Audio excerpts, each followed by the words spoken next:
Hi guys.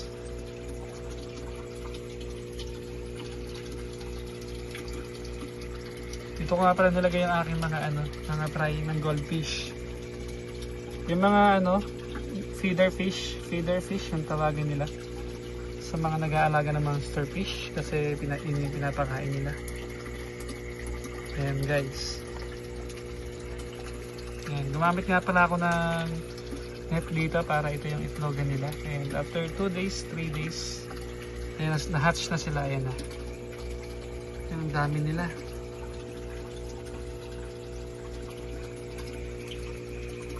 Guys, wala lang silang kiti-kiti. Pero ayan. Uy, ang dami. Di ko lang alam kung ano ipapakain dito eh. Yung BBS shrimp, yung hinahatch. Tatlo. Ayun nga pala guys yung mga goldfish ko kasama ng mga Oscar fish. Ayan. Ayan. Bali dati, pampakain ko sana sila dati. Yes, kaso lumaki naman sila. Nga pala yung Oscar fish ko, ayun, nag-aaway na naman sila. Hindi ko na alam kung anong gagawin ko sa dalawa na to. Pero, since nung mga maliliit pa sila, magkasama naman sila, ayan. Nakapagtaka lang at nag-aaway. Ayan, nagdagay nga ako ng paitlogan dito, ayan.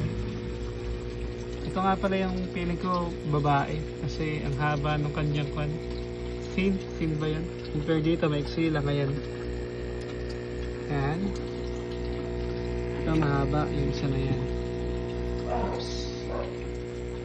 And sa anal, nga pala, sa anal nila, ayan. Na-check ko na rin dyan kung babae, kung lalaki or female. Female to. Kasi pa-diamond yung niya, yung hugis nung sa niya. Sa anal ba yung tawag nila? Ayan yung mga Oscar ko, ayan. Bali, sa 6, 4 na lang natira.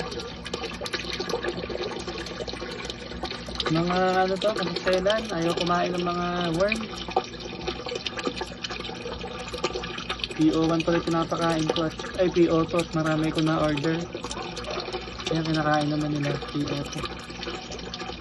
Yung mga goldfish ko.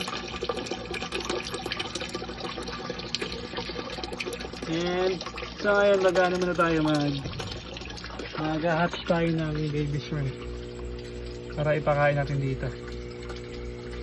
And babalita ako na lang kayo and tingnan natin kung gano'n sila kabilis lumaki. And comment na lang ako kung ano yung pwedeng ipakain sa mga to. And yun lang muna.